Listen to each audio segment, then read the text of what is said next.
Hello guys, welcome to my video. তো guys, আজকে planning করেছি যাব মিনি জাপান। অনেক দিনের ইচ্ছা মিনি জাপান যাব।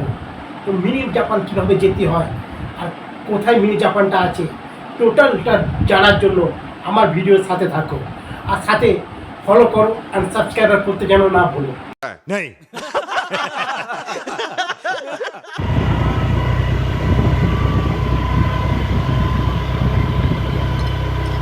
আকাশের এটা নাও, কাজ দিয়ে করতে করতে আকাশের এটা।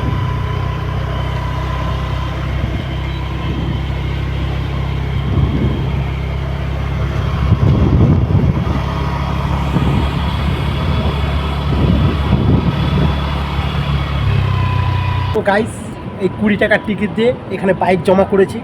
এবার যাব টিকিট কাটতে। তো সাথে থাকো, আরও মজা আছে, আরও ইন্টারেস্ট আছে। তো লেটস গো। अभी मजा आएगा ना भिड़ो। হ্যালো গাইস, তো ফাইনালি চলে আসলাম মিনি জাপান। দেখতেই পাচ্ছ মিনি জাপানে ঢুকেছি।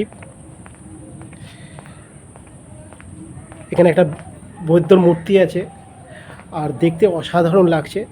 আর বলতে গেলে আরও কিছু আছে দেখার মতো, যে অসাধারণ কিছু জিনিস আছে দেখা যাচ্ছে।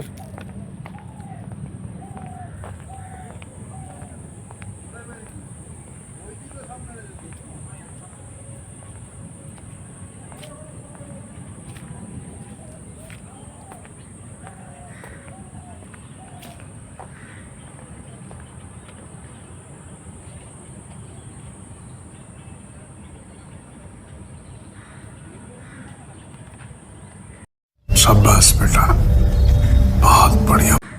অ্যাকচুয়ালি গাইস, আমাদের কলকাতা ইকো পার্কের মধ্যে এত সুন্দর একটা জায়গা আছে, মানুষ ধারণা করতে পারবে না যে ইকো পার্কের মধ্যে জাপানি ফরেস্ট বলে কোনো একটা জায়গা হবে। টিটা পুরো জাপানে। এখন আর জাপানে যেতে লাগছে না, কারণ আমাদের কলকাতা ইকো পার্কের মধ্যে তৈরি হয়ে গেছে জাপানি ফরেস্ট। তো সাথে থাকো আর ভিডিওটা পুরো দেখার চেষ্টা করো। अच्छा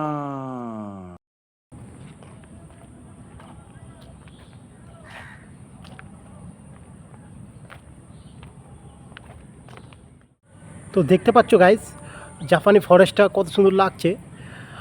চলো দেখা যাক, ভেতরে গিয়ে দেখা যাক দেখতে কেমন লাগে আর ভেতরে কি কি দেখার আছে। और अभी तो रुको, क्लाइमैक्स अभी बाकी।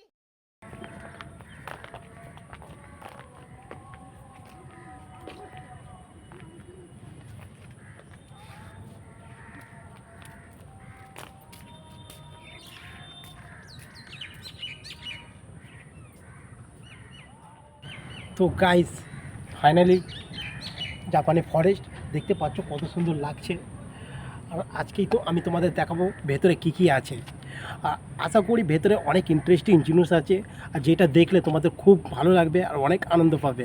তো চলো ভেতরে দেখা যাক কী কী আছে। क्या क्या कहना कहना क्या चाह रहे हैं भाई आप?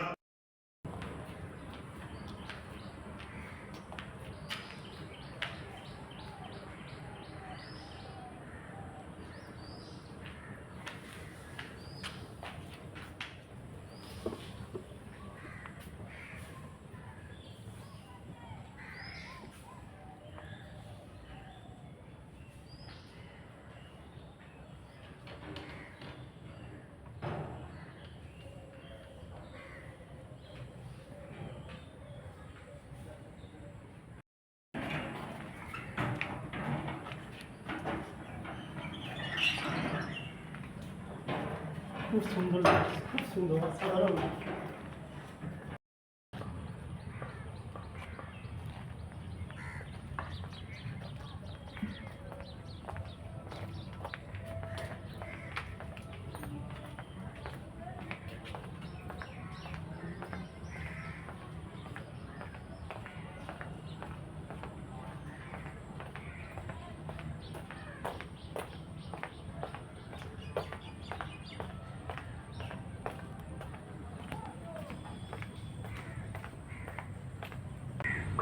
তো গাইস, ভিডিওটা ভালো লাগলে লাইক করবে, সাবস্ক্রাইবার করবে আর ফলো করে পাশে থাকবে, যাতে নতুন নতুন ভিডিও আপলোড দিতে পারি আর নতুন নতুন জায়গা তোমাদের দেখাতে পারি। Thank you for watching.